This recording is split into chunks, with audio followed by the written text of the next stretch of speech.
Hey brewers, so I recently did an episode reviewing this YouTube video from Brewlosophy in which Martin interviewed Cade from the Brew Lab about 3 things that he learned in his first 100 episodes of doing that show.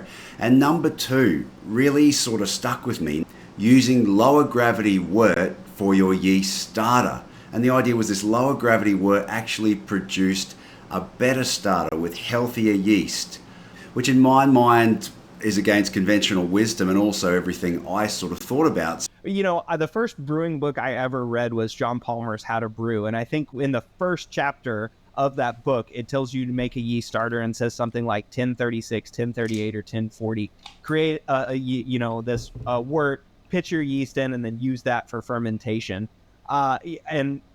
It's so funny Chunky. because that's how brewers have been doing it for a really long time. And it turns out brewers' yeast really like that.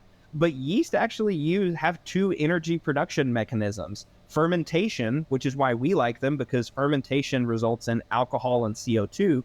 And then they respire. They can respire just like you and me, breathing in oxygen to get energy. But those are some really cool takeaways, right? So the nitrogen and sugar content drive this respiro-fermentative balance. We know that nitrogen and respiration are critical for yeast growth to help them grow. You give them the ATP bank, right? The energy bank that they need to be able to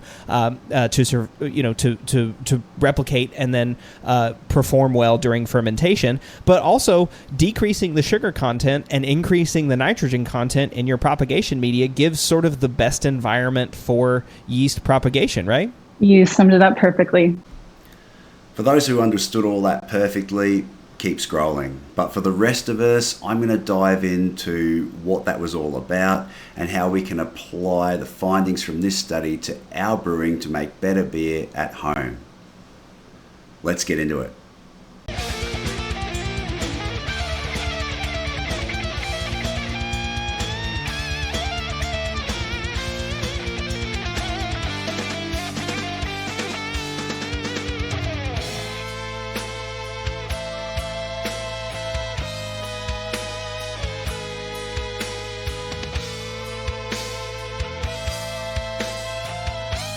So let's begin by talking about what actually happens inside your fermenter when you tip a vial of yeast into your unfermented wort.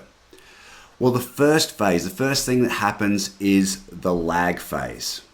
And it's called the lag phase because not much happens to the wort. The yeast is getting used to its environment, it's taking up nutrients and getting ready to do its job. And that generally lasts 0 to 15 hours. So at the 4 to 4 day mark, this period of time is called the growth phase. And what's going on at this time is the yeast is starting to grow and divide, grow and divide, grow and divide. The yeast is making enough little individual yeast cells so that it can ferment your beer. And this is exactly what we're trying to accomplish when we make a yeast starter. We're trying to create a big population of healthy yeast that can carry out the next phase, which we call fermentation. Now, this phase of multiplication is aerobic, which means it involves the uptake of oxygen. The yeast uses oxygen to grow strong and divide and multiply in number so that it can ferment your beer for you.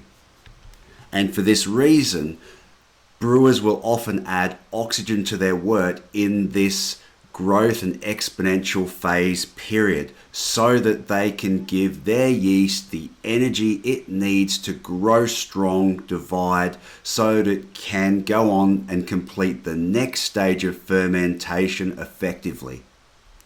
Finally, once your yeast is multiplied and divided, we go into the stationary phase, which means the yeast will start turning the sugar in your wort into alcohol, and that phase is anaerobic, which means it doesn't use any oxygen, or at least very little. Now, it's not as simple as we finish this phase, now we're going on to the next one, now we're going on to the next one, but each cell will undergo this cycle, which means They'll be in different phases throughout the fermentation. As new yeast cells bud off, they'll go through the same cycle, so on and so forth.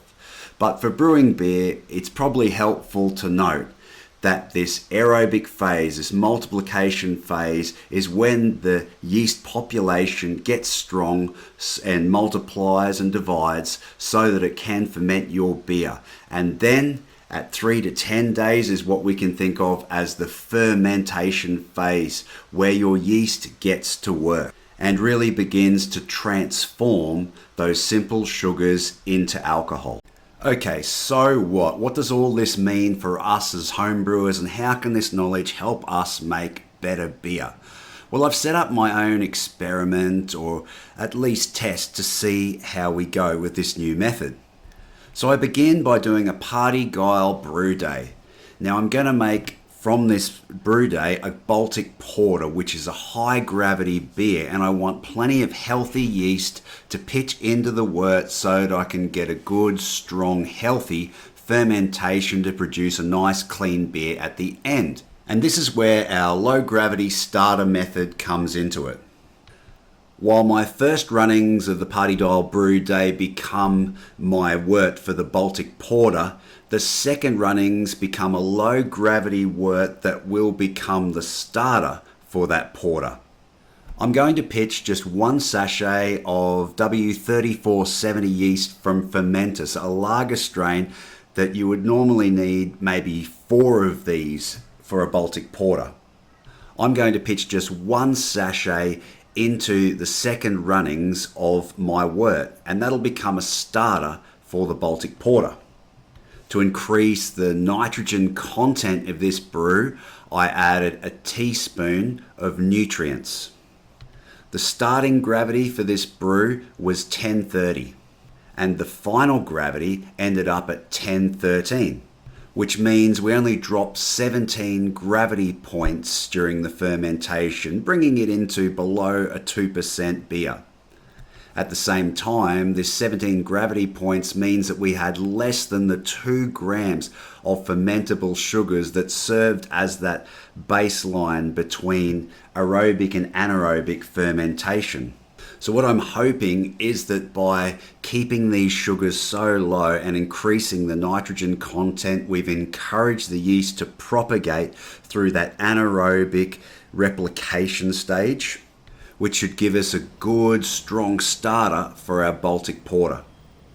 When fermentation of the starter was complete, I then kegged that to get a low gravity, low alcohol bonus beer, and then poured my Baltic Porter wort onto the yeast cake. I then set the fermentation temperature to 14 degrees Celsius so that we can keep it relatively low for a relatively clean fermentation profile.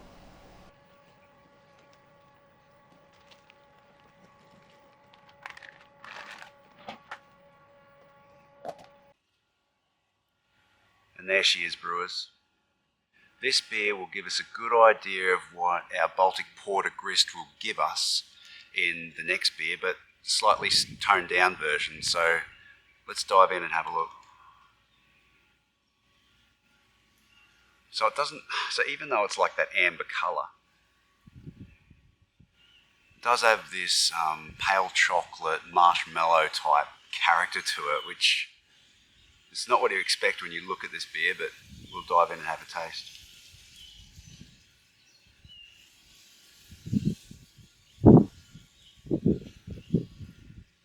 Okay, so it's got good mouthfeel for a low alcohol beer. We're sitting in at 1013 finishing gravity with this one.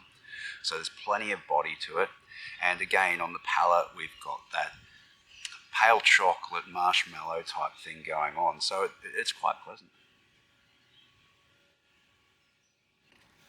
Underlying that pale chocolate marshmallows, this deep, nutty, toasty complexity to the beer, which fits quite nicely.